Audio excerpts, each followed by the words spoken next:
Чечня. XVIII век. 1794 год. Маленький горный аул был охвачен траурным безмолвием. Несколько дней назад в Чечню пришла печальная весть. Лидер горцев, имам Кавказа, бесстрашный и победоносный Ушурма, сын Шаабаза, известный как шейх Мансур, умер. Не погиб, не убит, не сражен в бою, а умер в Шлиссельбургской крепости после 3 лет заточения от болезней и одиночества. Трагическое известие мгновенно облетело каждый уголок Чечни. Соболезная друг другу, новость передавали из уст в уста, от села к селу, от деревни к деревне. Пока нынешним утром не добралась сюда, в крохотное, опоясанное горным хребтом поселение, местные жители в скорбном молчании продолжали заниматься своими делами, хмуря лица при виде соглядатаев волосного старшины. Кто-то из крестьян медленно толкал перед собой свой плуг, другой вяло рыхлил землю мотыгой, третий сидел с глиной в руках, уставившись на гончарный круг, а многие и вовсе не вышли из своих домов.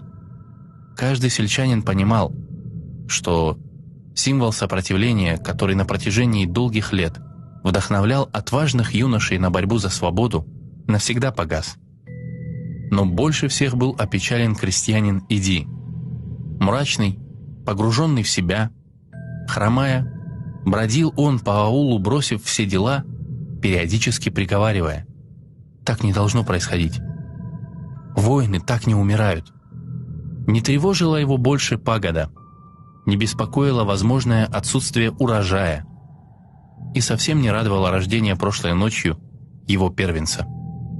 Ближе к вечеру, терзаемый чувством бессилия, Иди пришел домой. Поздоровался с пожилой матерью, на еду даже не взглянул. Только бросил пару дров в печь и прошел в комнату, где в кровати жена кормила его новорожденного сына. Не обращая на них внимания, Иди подошел к окну и стал наблюдать за закатом. «Муж», — почти шепотом обратилась к нему жена, — «мы все скорбим, нам всем тяжело. Вся Чечня оплакивает его». Она замолчала, подбирая нужные слова. Иди нахмурился, но ничего не ответил. Жена продолжала: «Но на то воля Бога, а нам остается только помнить, если человека не предавать забвению, он будет жить вечно». «Прекрати, женщина!» — резко перебил ее Иди. «Не смерть имама отравляет мне душу и разум. Он был воином и должен был умереть как воин.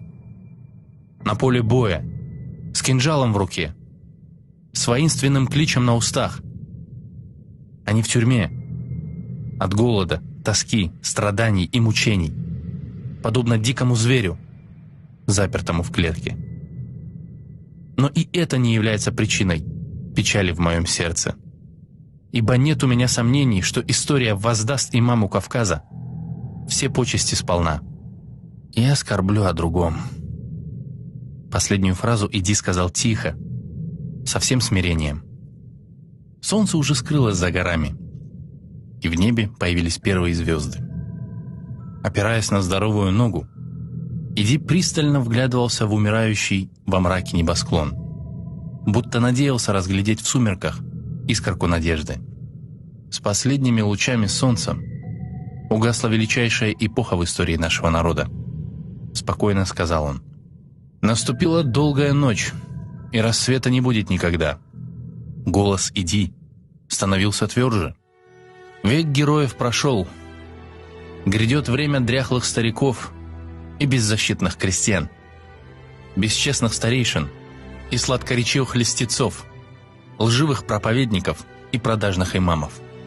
Это времена мужчин в платьях и скверных женщин, времена лицемеров и подлецов, жалких рабов и гнусных предателей.